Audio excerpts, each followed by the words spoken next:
Pas pire spot. Surtout, la température est parfaite. On est bien, le soleil qui réchauffe, le vent qui nous rafraîchit, la poubelle qui tombe. Le vent qui fait tomber les poubelles. C'est vraiment la météo qu'on voulait, genre, pendant ce voyage-là. Puis, la sorte d'emplacement aussi.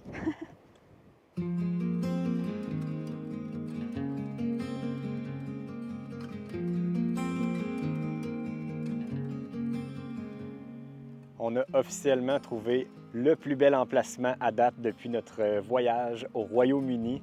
C'est magnifique. Et là, on n'est plus en Angleterre, on est rendu au pays de Galles, qui est un autre petit pays un petit peu à l'ouest de l'Angleterre. Et ça commence très fort à date avec un emplacement comme ça. Ah, c'est assez spectaculaire, hein, comme paysage. Ça fait un peu penser aux îles de la Madeleine, des cliffs comme ça, coupés au couteau. Pas le même sol, par contre, là, c'est pas du sable ou de la terre rouge, c'est vraiment probablement du calcaire, comme on a à Québec. Puis là, bien, il y a des petits sentiers qu'on peut aller marcher, puis on peut se rendre en bas, proche de l'eau. Fait que c'est ça qu'on va aller faire. On va aller découvrir les lieux, puis voir tous les points de vue qu'on peut voir, apprécier, contempler, passer une belle journée.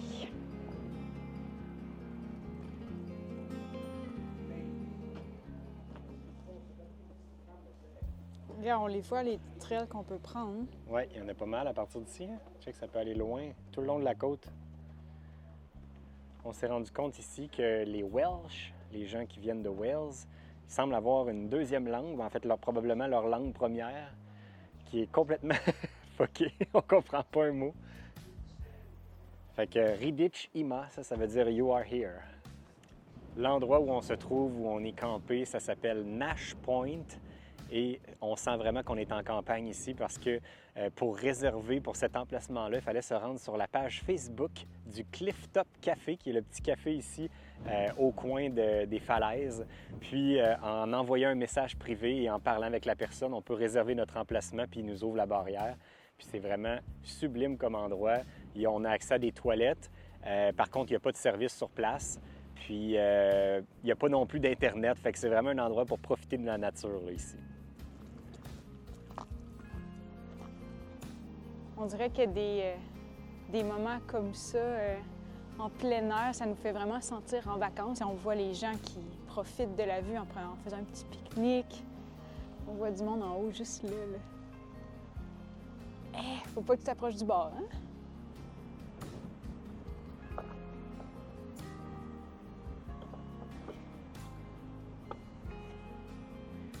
Non seulement le paysage ressemble aux îles de la Madeleine, mais je pense qu'il est sculpté un petit peu de la même manière avec le vent, l'eau et l'érosion. Ça fait vraiment découper au carré. J'ai l'impression qu'ils doivent perdre un petit peu de terrain d'année en année ici. Quand on arrive au bout du cap, ça dévoile toute la côte. C'est vraiment impressionnant, la hauteur du cap. Puis à voir à quel point c'est tout érodé. On peut voir tous les petits résidus de roches qui se sont détachés du mur. C'est vraiment une plage hors de l'ordinaire. C'est des mollusques. C'est rempli de vie.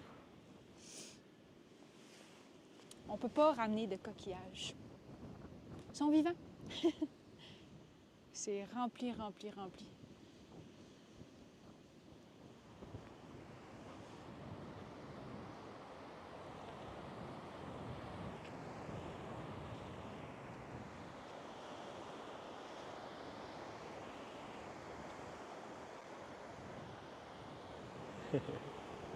Tu vas jouer à la pétanque, Alex? On dirait. C'est les boules de pétanque faites par la nature. Il y a plein de petites roches comme ça qui sont comme sculptées dans des genres de crevasses. Ils sont vraiment des sphères parfaitement rondes. Celle-là est un petit peu ovale. C'est tellement cool. On dirait vraiment un genre format balle de baseball, version roche, un petit peu plus lourde.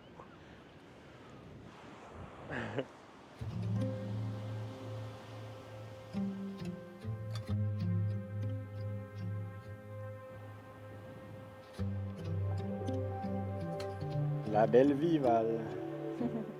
C'était vraiment une journée parfaite. On avait besoin d'une journée comme ça. Moins de klaxons. C'est vrai qu'on a quitté la ville pour la campagne, où ça a été drastique. C'est un changement drastique, là. Mais ça me manquait l'eau. Puis bien, je pense que là, on va être quelques jours à longer la côte. On va être bien comme ça. Puis je pense qu'on est vraiment chanceux d'avoir eu une journée ensoleillée comme ça. Vraiment, toute la journée, on croyait que ça allait se terminer, le soleil caché par les nuages, mais non, on est encore bien. Ah oui, puis il y a encore plein de belles choses à découvrir demain. À demain! À demain!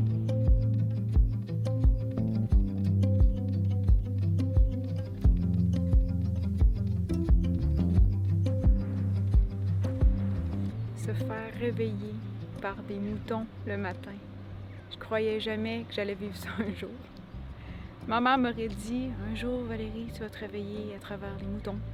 Je l'aurais jamais cru. Je pense que c'est une chose qui arrive une seule fois dans sa vie. Puis ce moment-là, pour moi, c'est là.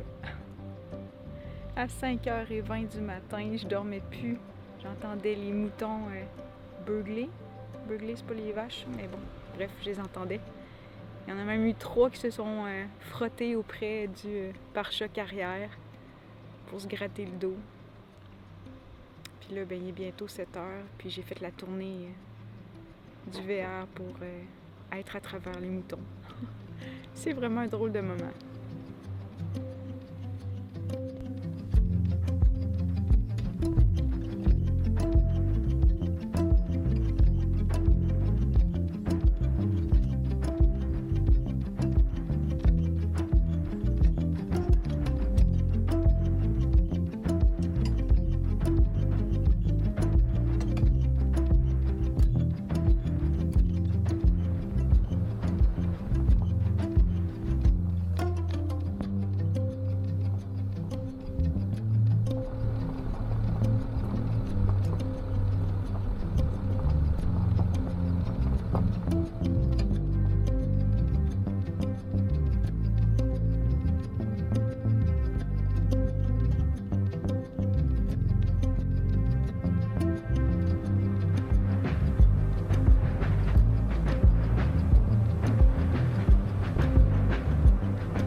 Notre emplacement de rêve à travers les moutons avec la belle vue sur l'eau ce matin, sur les petites routes étroites du pays de Galles en direction d'une église bien particulière que j'ai trouvée. C'est un petit détour à faire pour notre destination d'aujourd'hui, mais je voulais vraiment venir voir ça.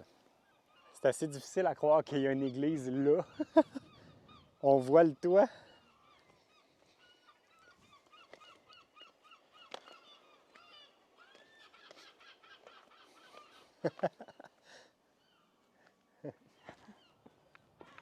Quelle idée! Ah, c'est freak! On rentre vraiment là. Ben, voyons donc.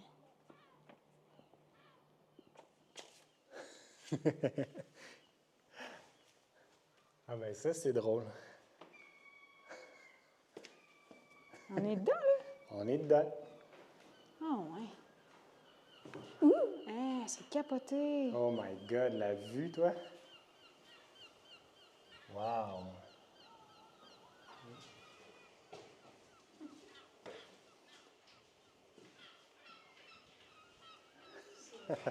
C'est l'église avec la plus belle vue que j'ai jamais vue.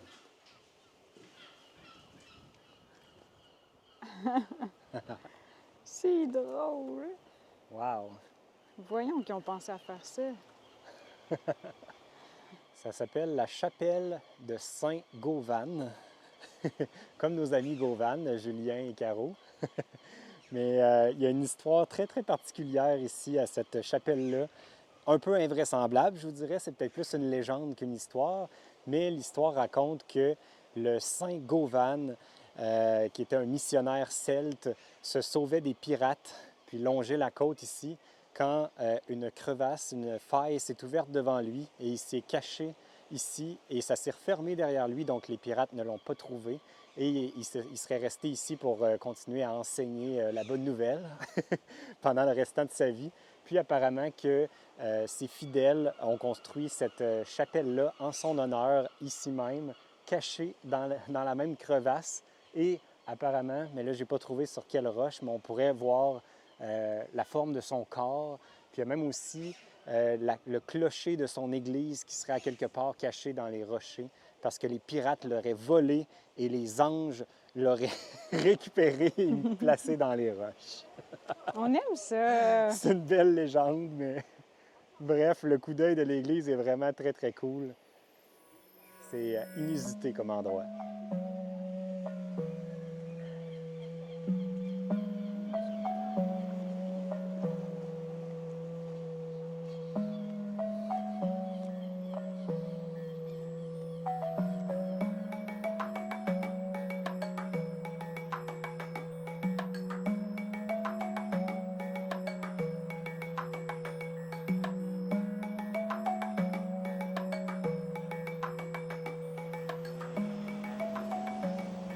On est rendu à Pembroke. On s'en vient voir le château de Pembroke. Là, juste là.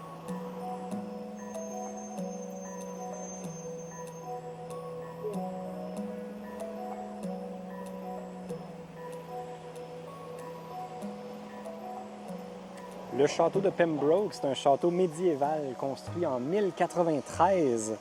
Et pour le visiter, ça coûte 10 pounds, 10 livres sterling. Puis on a toute la journée pour le faire. Pas plus compliqué que ça.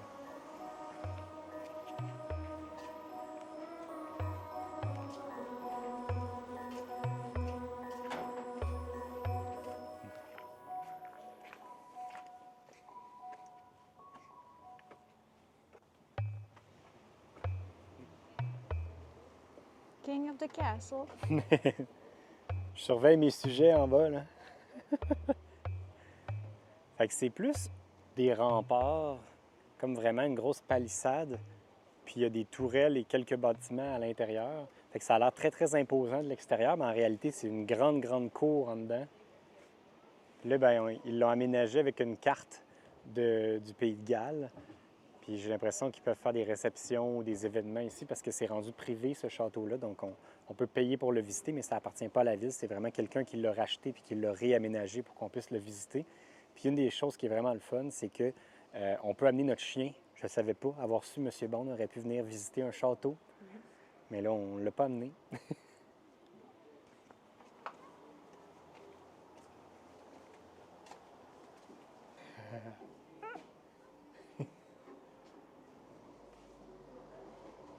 Si t'es pas fine dans mon château, Val, là. Ah oui, c'est la petite prison. Non, c'est une toilette. Check, t'as la plaque pour faire tes besoins. Mais pourquoi m'avoir mis une grille de même pour qu'on te check? Ben pour que le monde n'aille pas aux toilettes.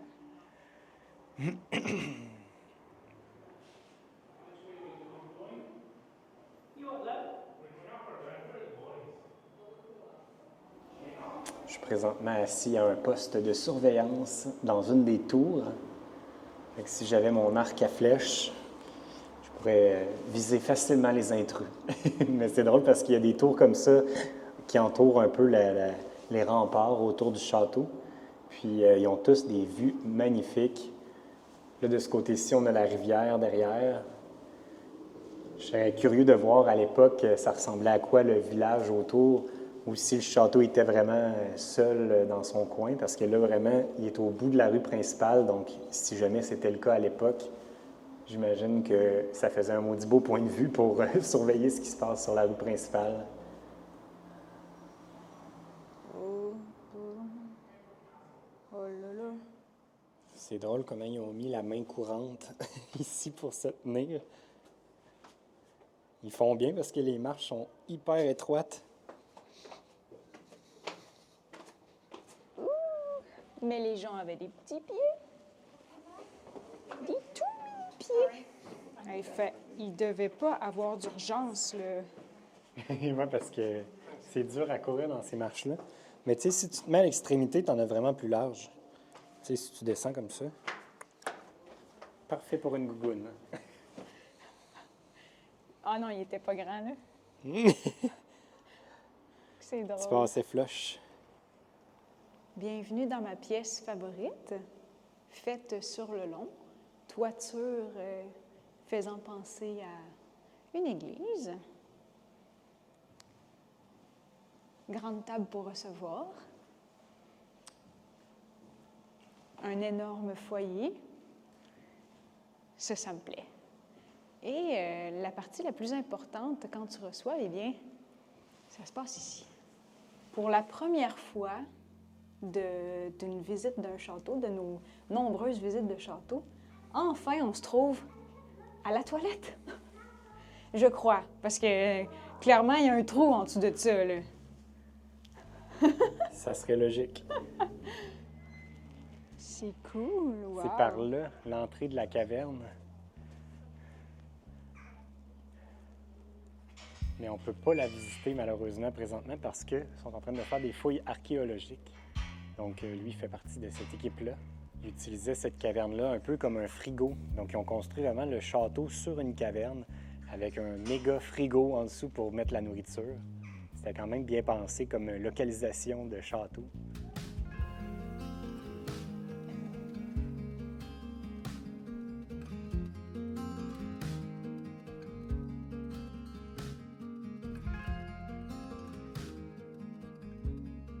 C'est décidé, puisque le château est à un propriétaire, on a décidé de l'acheter. On a fait un offre. Bientôt, vous allez pouvoir suivre la hashtag Château Life.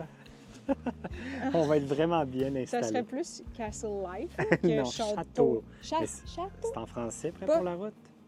En tout cas, pays de Galles, c'est assez charmeur, je trouve. C'est très varié, il y a plein de choses.